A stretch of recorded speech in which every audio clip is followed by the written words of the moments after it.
অভিমান জমিয়ে লাভ কি বলো? এই জীবনই তো অল্প দিনের অতিথি।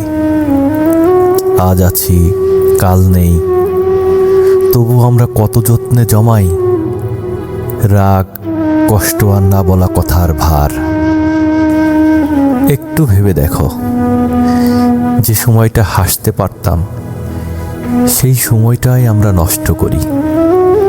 কাউকে দোষ দিতে দিতে, নিজের মনটাকে কাঁদাতে কাঁদাতে।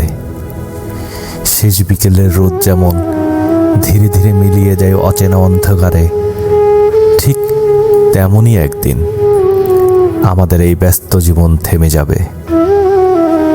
হঠাৎ, নীরবে, অপ্রস্তুত এক বিদায়ে।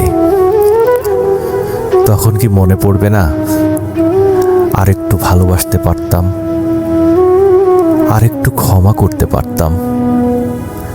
তাই বলি, অভিমান নয়, ক্ষমা জমাও। কষ্ট নয়, একটু হাসি ছড়াও। যে মানুষটা কষ্ট দিয়েছে তাকেও একদিন ভুলে যাওয়ার সাহস রাখো। কারণ জীবন খুব ছোট, আর সময় তো তার থেকেও কম। তাই যতদিন আছো, সুখকে সঙ্গী করো, হাসিকে আপন করো, নিজেকে ভালোবেসে বাঁচো।